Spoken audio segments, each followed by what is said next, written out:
오늘 우리에게 주신 하나님의 말씀은 구약성경 열왕기상 2장 26절부터 35절까지의 말씀입니다.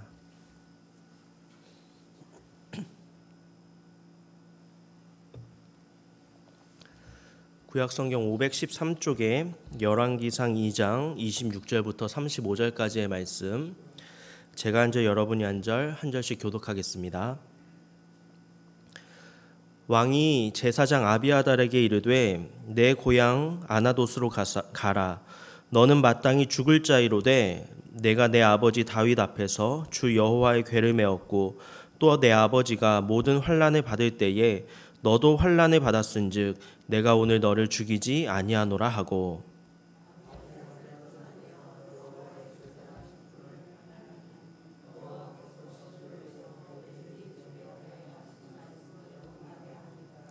그 소문이 요압에게 들림에 그가 여호와의 장막으로 도망하여 제단 뿔을 잡으니 이는 그가 다윗을 떠나 압살롬을 따르지 아니하였으나 아도니아를 따랐음이더라.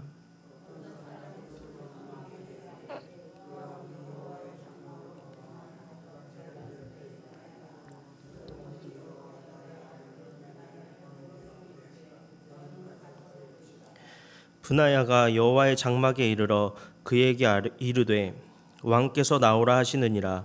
그가 대답하되 아니라 내가 여기서 죽겠노라. 브나야가 돌아가서 왕께 아뢰어 이르되 요압이 이리이리 내게 대답하더이다.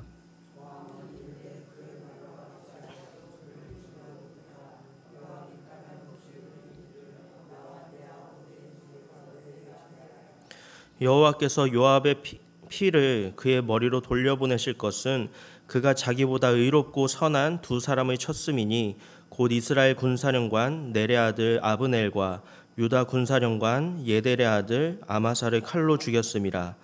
이 일을 내 아버지 다윗은 알지 못하셨나니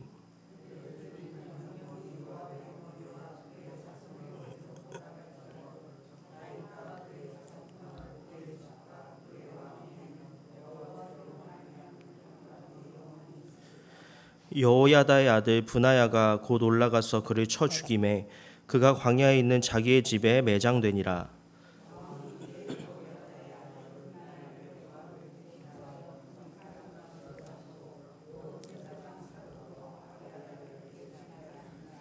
아멘. 네, 오늘의 본문 말씀은 아니지만 구약의 레위기를 보면은 하나님께서 모세를 통하여서 이스라엘 백성들에게 뿌린 대로 거두게 되는 인과응보의 법률에 대해서 말씀을 하십니다. 레위기 24장 19절과 20절에는 이렇게 기록이 되어 있습니다. 사람이 만일 그의 이웃에게 상해를 입혔으면 그가 행한 대로 그에게 행할 것이니 상처에는 상처로 눈에는 눈으로 이에는 이로 갚을지라. 남에게 상해를 입힌 그대로 그에게 그렇게 할 것이며. 이처럼 하나님께서는 레위기 24장 19절의 말씀을 통하여서 사람이 이웃에게 상처를 입혔으면 그가 행한 대로 갚아라 이렇게 말씀을 하셨습니다. 그리고 바로 이어서 20절에서는 더 구체적으로 말씀을 하고 계시는데 눈에는 눈으로 그리고 이에는 이로 갚으라 이렇게 말씀을 하십니다. 왜냐하면 하나님께서는 공평하시고 의로우신 공의의 하나님이시기 때문입니다. 이처럼 공의의 하나님께서 행한 대로 갚으시기 때문에 우리의 삶에도 행한 대로 보응을 받는 것이 마땅합니다. 신약성경에서 예수님께서는 형제를 70번을 7번까지도 용서해라 이렇게 말씀하셨지만 이처럼 특별한 경우를 제외하고서는 진심으로 회개하고 잘못을 뉘우치지 않는다면 용서의 대상에서 제외된다는 그 사실을 기억하면서 우리는 오늘의 말씀을 묵상해야 합니다. 어제의 본문 말씀에서 왕권에 대한 욕심을 드러냈었던 아도니아를 처형한 솔로몬 왕은 오늘의 본문 말씀에서는 아도니아의 편에 서서 그 반역에 가담했었던 제사장 아비아달을 파면했습니다. 오늘 본문 26절 말씀입니다. 왕이 제사장 아비아달에게 이르되 내 고향 아나돗으로 가라. 너는 마땅히 죽을 자이로되 내가 내 아버지 다윗 앞에서 주 여호와의 궤를 메었고 또 내 아버지가 모든 환난을 받을 때에 너도 환난을 받았은즉 내가 오늘 너를 죽이지 아니하노라 하고. 아비아달은 반역에 가담한 그 죄 때문에 마땅히 처형당해야 하는 그런 사람이었습니다. 하지만 이 사람은 과거에 다윗 왕과 함께 하나님의 법궤를 오베데돔의 집에서 예루살렘으로 옮겨왔던 그런 사람이었습니다. 뿐만 아니라 다윗 왕이 사울의 추격을 받을 때나 또 다윗의 아들 압살롬이 반역을 일으켰을 때에는 하나님의 법궤를 책임지고 보호하면서 다윗을 도왔던 적도 있었던 그런 사람이었습니다.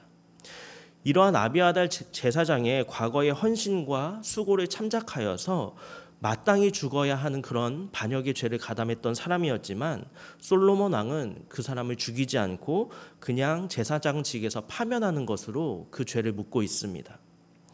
이처럼 제사장 아비아달을 파면시켜서 그의 고향 아나돗으로 쫓아낸 솔로몬 왕은 이어서 아도니아의 반역에 함께 가담했었던 군사령관 요압을 처형하고 있습니다. 오늘 본문 34절 말씀입니다. 여호야다의 아들 브나야가 곧 올라가서 그를 쳐 죽임에 그가 광야에 있는 자기의 집에 매장되니라. 그런데 사실 이 군사령관 요압도 아비아달 제사장처럼 과거에는 다윗의 편에 섰었던 사람이었습니다. 이 요압도 다윗의 군사령관으로서 다윗의 편에 서서 다윗과 함께 전장을 누비면서 적들과 싸워왔던 전쟁 영웅이었습니다. 그런데 아비아달 제사장은 과거의 그런 헌신과 노력 때문에 그 수고를 참작받아서 목숨을 부지할 수가 있었는데 왜 이 요압 장군은 그렇게 하지 못하고 결국에는 처형을 당하고 말았을까요? 요압은 과거에 다윗의 명령에도 불구하고 자신의 개인적인 복수심에 불타올라서 아브넬과 아마사를 살해했었던 그런 전력이 있었습니다. 그는 자신의 권력과 명성을 지나치게 믿고 있어서 왕의 명령을 거부하는 그런 죄를 저지른 것입니다. 뿐만 아니라 이 요압은 아도니아의 편에 서서 반역을 저지르고도 끝까지 회개하지 않았습니다. 그래서 결국 이 요압은 목숨을 부지하지 못하고 처형당하게 된 것입니다. 그렇다면 제사장 아비아달을 파면하고 또 군사령관 요압이 처형된 오늘의 본문 말씀을 통하여서 오늘 우리가 깨달을 수 있는 하나님의 뜻은 무엇이 있을까요? 첫째로 우리는 아비아달 제사장의 모습을 통하여서 우리가 이 세상을 살아갈 때에 사람의 뜻보다 하나님의 뜻이 먼저라는 것을 항상 기억해야 합니다. 제사장 아비아달은 평생토록 오직 하나님의 뜻을 따라서 살아야만 하는 이스라엘 백성들의 영적인 지도자였습니다. 그는 과거 다윗의 시대에는 자신의 목숨을 걸어서 하나님의 법궤를 지켰고 또 다윗의 편에 서서 다윗과 함께했던 그런 사람이었습니다. 하지만 안타깝게도 그의 말년에 가서는 하나님의 뜻보다 사람의 뜻을 우선하게 됩니다. 바로 아도니아의 반역에 동참했던 것입니다. 아도니아가 왕위에 오르는 것은 하나님의 뜻이 아님에도 불구하고 이 아도니아의 반역에 가담함으로써 결국에는 제사장직에서 파면당하고 말았습니다. 사랑하는 성도 여러분, 완전하신 하나님의 뜻은 항상 우리의 삶 속에서 정확하게 이루어지고 있습니다. 그런데 우리가 하나님의 뜻이 이루어질 때까지 기다리지 못하거나 아니면 믿지 못하고 의심함으로써 성급하게 사람의 뜻대로 행할 때가 종종 있습니다. 이처럼 하나님의 뜻보다 사람의 뜻을 우선으로 생각하는 것은 어리석은 모습입니다. 그러므로 하나님 앞에서 주님의 뜻이 내 삶 가운데 이루어지도록 겸손하게 인내하고 믿음으로 기다릴 수 있어야만 합니다. 오늘도 하나님의 뜻보다 내가 앞서지 않도록 성령 하나님과 동행하며 살아가시는 저와 여러분이 되시기를 바랍니다. 둘째로 우리는 처형당했었던 군사령관 요압의 모습을 통하여서 우리가 진실하게 회개해야만 멸망에서 벗어날 수 있다는 것을 기억해야만 합니다. 요압은 과거에 자신의 개인적인 탐욕 때문에 아브넬과 아마사를 살해했었던 전력이 있는 사람이었습니다. 그러나 이 요압은 다윗 왕 앞이나 또 하나님 앞에서 자신의 죄를 자복하거나 회개하지 않았습니다. 요압은 제사장 아비아달이 파면당했다는 그 소식을 듣고는 급하게 여호와의 장막으로 도망하여서 제단에 뿔을 붙들고 자신의 목숨을 구걸했을 뿐이었습니다. 사랑하는 성도 여러분, 우리는 구원받은 하나님의 백성이지만 우리도 인생을 살아가면서 우리도 알게 모르게 여러 가지 죄를 짓고 살아갑니다. 그런데 그 죄가 내가 생각하기에는 사소한 것처럼 보일 수도 있지만 결코 그렇지 않습니다. 왜냐하면 죄라는 것은 그 크기가 크고 작든 상관없이 우리와 하나님 사이의 관계를 무너뜨리는 가장 큰 원인이 되기 때문입니다.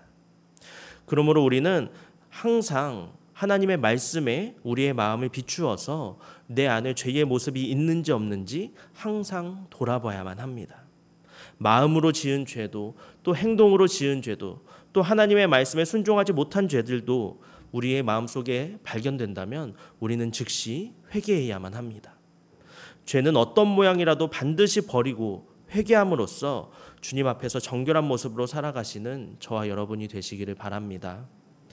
이제 말씀을 정리하겠습니다. 자기 스스로 왕이 되려고 했었던 아도니아의 편에 서서 반역에 가담했던 아비아달 제사장은 파면되었고 군사령관 요압은 처형을 당했습니다. 그런데 솔로몬은 자신의 어떤 개인적인 감정으로 이들 중에서 한 사람은 파면시키고 또 이들 중에 한 사람은 처형한 그런 결정을 내린 것이 아니었습니다. 솔로몬 왕은 하나님께서 가르쳐 주신 공의와 지혜로 그들을 각자가 행한 대로 보응했을 뿐이었습니다. 그러므로 우리가 인생을 살아가면서 하나님의 보응을 받지 않기 위해서는 사람의 뜻보다 하나님의 뜻에 먼저 순종해야만 합니다. 혹시라도 하나님의 뜻보다 사람의 뜻을 우선시했다가 깨달았다면 우리는 즉시 회개하고 돌이켜야만 합니다. 바라기는 오늘 하루의 삶도 주님 앞에서 겸손한 모습으로 오직 주님의 뜻만을 쫓고 주님의 말씀에만 순종하며 살아가시는 저와 여러분이 되시기를 바랍니다. 함께 기도하겠습니다.